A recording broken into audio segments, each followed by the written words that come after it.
అందరికీ నమస్కారం. మీడియా మిత్రులందరికీ ఈ రోజున ఫైబర్ కార్పొరేషన్ చైర్మన్ గా రాజీనామా చేస్తున్నాననేటువంటి తెలియజేస్తున్నాం. నైతిక బాధ్యతని వహించి ప్రభుత్వం మారినటువంటి సందర్భంగా ఈ రాజీనామాని అందజేయడం జరుగుతూ ఉంది. దీనితోడు ఫైబర్ గ్రిడ్ కి సంబంధించినంత వరకు కూడా గతంలో అనేక 10-15 కోట్ల రూపాయలు ప్రతి నెల నష్టం వచ్చేటువంటి రీతిలో గత ప్రభుత్వాలు తీసుకునేటువంటి నిర్ణయాల ప్రకారంగా నష్టాలు వస్తూ ఉంటే ఆ నష్టాల బాట నుంచి దాన్ని తగ్గించడానికి మినిమైజ్ చేయడానికి పూర్తి స్థాయి చర్యలు అనేటువంటి చేపట్టడం జరిగింది. నాకున్నంత వరకు, నా పరిజ్ఞానం అందినంత వరకు కూడా దాన్ని రమారని ఒక 2-2.5 కోట్ల వరకు కూడా ఇప్పటికి ఇంకా కూడా లాస్ట్ లో నడుస్తూ ఉంది.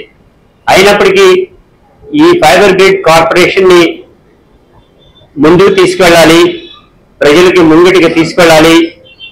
ఏదైతే టీవీకి సంబంధించినటువంటి బొమ్మ ఈ భారతదేశంలోనే ఏ ఒక్కరికి లేనటువంటి పద్ధతిలో నెట్ ద్వారా, ఫైబర్ ద్వారా నెట్ కంటే స్పీడ్ గా వచ్చేటువంటి పద్ధతిలో క్రిస్టల్ క్లియర్ గా థియేటర్ లో చూసేటువంటి బొమ్మ ఏదైతే ఉంటుందో ఆ రకంగా వచ్చేటట్టుగా దీన్ని తీర్చిదిద్దడం జరిగింది. దీనికి పేటెంట్ హక్కులు కూడా సాధించడం జరిగింది. నేను 2021 జనవరి నాడు ఈ పోస్ట్ లోకి రావడం జరిగింది. దాని తర్వాత పేటెంట్ హక్కులు కూడా ఈ భారతదేశంలో ఎవరైనా ట్రిపుల్ ప్లే సర్వీస్ పెట్టాలంటే మా యొక్క పర్మిషన్ తీసుకోవాలనేటువంటి ఒక ఆర్డర్ కూడా గవర్నమెంట్ ఆఫ్ ఇండియా నుంచి రావటం అనేటువంటి జరిగింది. ఇది కాకుండా నెట్ అనేటువంటి ఈ రోజున ప్రజానీకానికి చాలా అవసరమైనటువంటిది. దాన్ని సరసమైనటువంటి ధరకి ప్రజానీకానికి అందజేయాలని 190 రూపాయలకే మాత్రమే దీన్ని 30 MBPS ని ప్రజానీకానికి అందజేయడానికి బాక్సెస్ అన్నింటినీ కూడా ఫ్రీగా ఇవ్వడానికి కూడా మేము ఏర్పాటు చేయడం అనేటువంటి జరిగింది. దీనితో ఓటీటీ ప్లాట్ఫామ్ అనేటువంటి దాన్ని పూర్తి స్థాయిలో దాన్ని ఏర్పాటు చేయడానికి అన్ని సిద్ధం చేసుకోవడం కూడా జరిగింది. ఇది కాకుండా ఫస్ట్ డే ఫస్ట్ సినిమా అనేటువంటి దాంతో ఏ రోజైతే థియేటర్ లో రిలీజ్ అయ్యేటువంటి సినిమా ఉంటుందో ఆ సినిమాని ఫైబర్ నెట్ లో చూపించేటువంటి పద్ధతిలో మొత్తం ఉండేటువంటి 7 లక్షల కనెక్టివిటీకి అందరికీ కూడా అందాలని నేను దీన్ని తీసుకోవడం అనేటువంటి జరిగింది. ఏదైనప్పటికీ కూడా ఇవాళ ఉన్నటువంటి పరిస్థితిలో ఈ ఫైబర్ ని సంబంధించినంత వరకు కూడా టీవీ రంగానికి సంబంధించినంత వరకు ఇది చాలా ఉపయోగకరమైనటువంటిది, ప్రజానీకానికి మంచి జరిగేటువంటిది. ముఖ్యంగా కనుక ట్రిపుల్ ప్లే కి సంబంధించినటువంటి బాక్సెస్ కనుక ప్రభుత్వం కనుక అందజేసేటట్టుగైతే ఇంతకంటే గొప్ప అవకాశం మరొకటి ఉండదు అనేటువంటి వారు చెప్తున్నాం. గతంలో ఈ రోజు మేము ఉన్నటువంటి సందర్భంలో కూడా దీన్ని వెచ్చించి 4,000 కోట్లు పెట్టి వెచ్చించి బాక్సెస్ పర్చేజ్ చేసేటువంటి పరిస్థితి లేకపోవడం వల్ల తీసుకువెళ్ళడానికి గాను ఒక తీర్మానం కూడా చేయడం అనేది జరిగింది. కొంతవరకు సఫలీకృతం అయ్యాలని, పూర్తి స్థాయిలో అవ్వలేదు అనేది కూడా చెప్పాలి. ఎందుకంటే బాక్స్ కనుక ఫ్రీగా ఇచ్చినట్లయితే ఆటోమేటిక్ గా వస్తుంది. అది 350 రూపాయలు వసూలు చేసినా కానీ ఏ రకమైనటువంటి ఇబ్బంది ఉండదు. కారణం దాంట్లో నెట్ కూడా ఉంటుంది కాబట్టి, ఫోన్ కూడా ఫ్రీగా ఉంటుంది కాబట్టి. ఈ తరుణంలో ఇవన్నీ ఉన్నాయి.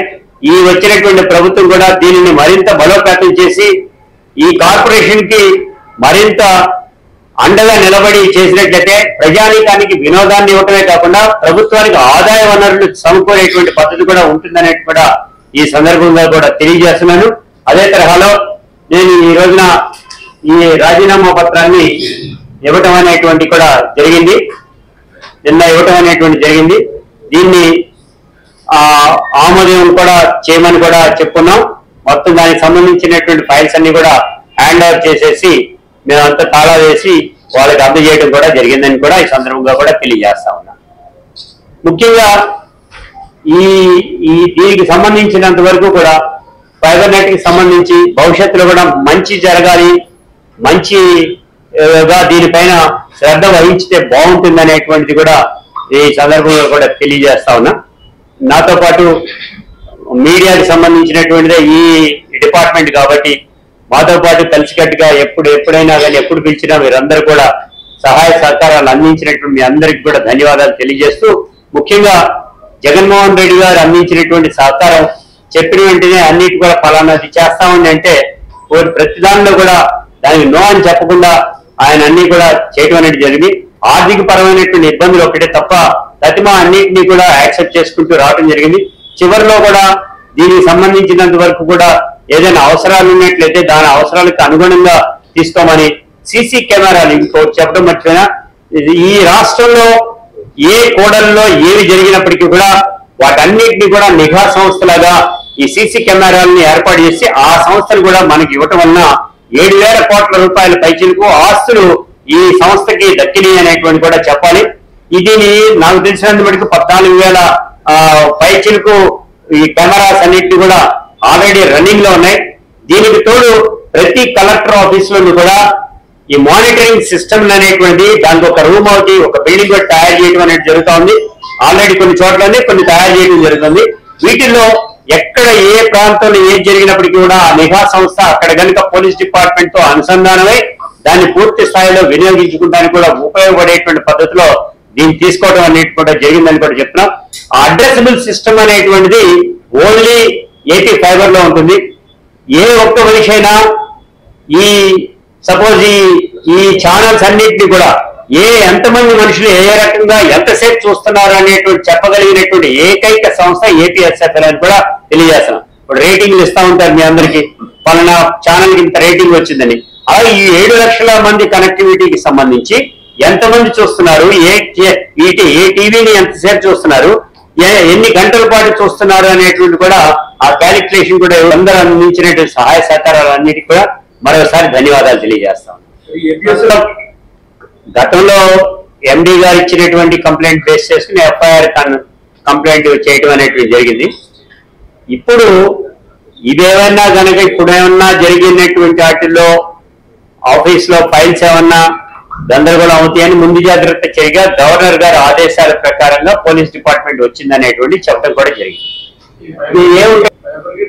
నాకు తెలిసిన సమాచారం ప్రకారంగా ఆయన్ని సెలవు మీద ఉంచినట్టుగా అన్నట్టుగా తెలుస్తుంది, కరెక్ట్ గా తెలియదు. కానీ యువరాజు గారు వచ్చి ఆ ఆఫీస్ ని హ్యాండ్ ఓవర్ చేసుకున్నారు. యువరాజు గారు అంటే ప్రిన్సిపల్ సెక్రటరీ వచ్చి ఆ ఆఫీస్ ని హ్యాండ్ ఓవర్ చేస్తున్నారు, ఛార్జ్ కూడా తీసేసుకున్నాడు అనేటువంటి కూడా తెలుస్తా ఉంది. ఈ రోజు ఇందాక 1 గంట క్రితం ఎండినే కేసు ఏముంది ఇప్పుడు ప్రస్తుతానికి ఇప్పుడు పెట్టారా? లేదు, ఇప్పుడైతే పెట్టలేదు. నాకు తెలుసు ఆరోపణలే. యాక్చువల్లీ చైర్మన్ గా మాకు ఎగ్జిక్యూటివ్ పవర్స్ లేవు. రెండోది ఈవెన్ ఫైల్ చదవటానికి కూడా ఆస్కారం లేనటువంటి పద్ధతి.